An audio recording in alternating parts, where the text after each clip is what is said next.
అందరికీ నమస్తే అండి. నేను Harinath Yadav. Welcome to our channel Andhra vision.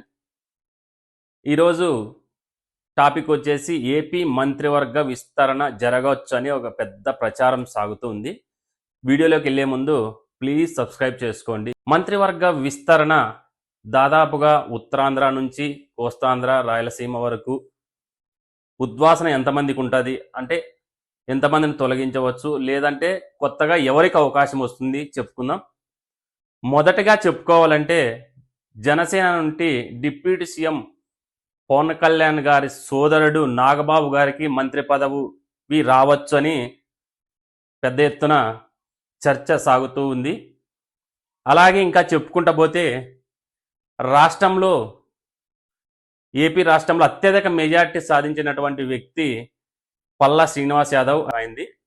అక్కడ గాజువాక నుంచి ఆయన భారీ మెజార్టీతో గెలిచాడు.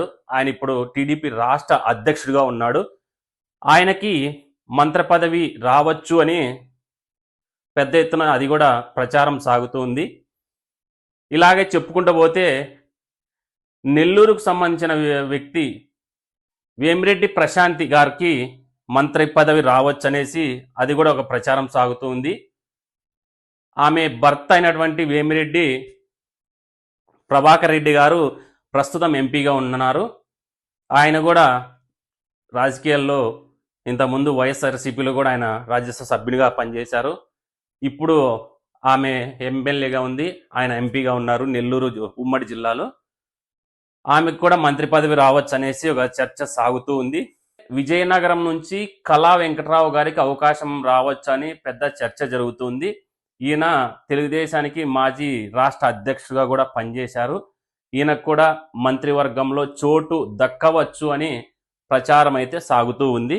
నెక్స్ట్ చిత్తూరు జిల్లా నుంచి చెప్పుకుంటే నల్లారి కిషోర్ కుమార్ రెడ్డి, ఈయన మాజీ ముఖ్యమంత్రి అయినటువంటి కిరణ్ కుమార్ రెడ్డి గారికి సోదరుడు.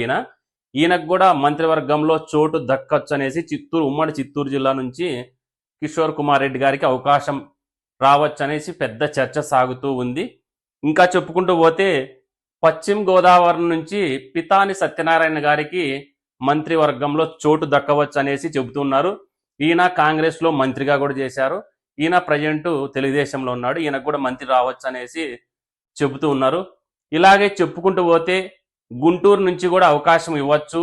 అలాగే ఉమ్మడి అనంతపురం జిల్లా నుంచి కూడా అవకాశము మంత్రివర్గంలో దక్కవచ్చు అనేసి ప్రచారం అయితే సాగుతూ ఉంది.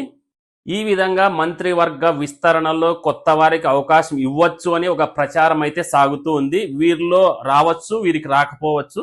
ఇది ఒక ప్రచారం మాత్రమే. వీరితో పాటు ఇంకా కొంతమంది కొత్త వారికి కూడా అవకాశము, కొత్తగా గెలిచిన ఎమ్మెల్యేలకు కూడా అవకాశం ఇవ్వాలనేసి కూడా భావిస్తున్నట్టు ఒక సమాచారం. దీంతో పాటు మంత్రివర్గ విస్తరణలో మంత్రి పదవి పోయే వారి లిస్టు కూడా కొంత ఉండొచ్చు. ఉత్తరాంధ్ర నుంచి ఒక ఇద్దరికి మంత్రి గండం ఉందని చెప్పుకోవాలి. అలాగే కోస్తాంధ్ర నుంచి కూడా ఒక ఇద్దరు మంత్రులకు మంత్రి గండం అనే చెప్పుకోవాలి. ఉద్వాసన ఈ ఉత్తరాంధ్ర నుంచి ఒక ఇద్దరికి, కోస్తాంధ్ర నుంచి ఒక ఇద్దరికి, నెల్లూరు నుంచి కూడా ఒకరికి మంత్రివర్గ విస్తరణలో ఒకరికి మంత్రి ఛాన్స్ పోయే అవకాశం ఉందని కూడా చెబుతున్నారు. అలాగే రాయలసీమలో కూడా ఒకరికి మంత్రివర్గ విస్తరణలో ఒకరికి అవకాశం కోల్పోయేటట్టు ఉందని ఒక సమాచారం. ఈ విధంగా చెప్పుకుంటూ పోతే కొత్త వారికి అవకాశాలు రావచ్చు, అలాగే ఉన్న వారికి మంత్రివర్గ విస్తరణలో అవకాశం పోవచ్చు. ఏది ఏమైనా కూడా చంద్రబాబు గారి దృష్టిలో ఎవరైతే మంచిగా ఆ శాఖకు న్యాయం చేసింటారో వారికైతే మంత్రి పదవి ఉంటుంది. చంద్రబాబు గారి దృష్టిలో ఎవరైతే మంత్రి పదవికి ఆ శాఖకి న్యాయం చేయలేదో వారికైతే మంత్రి పదవి గండం ఉందనే చెప్పాలి.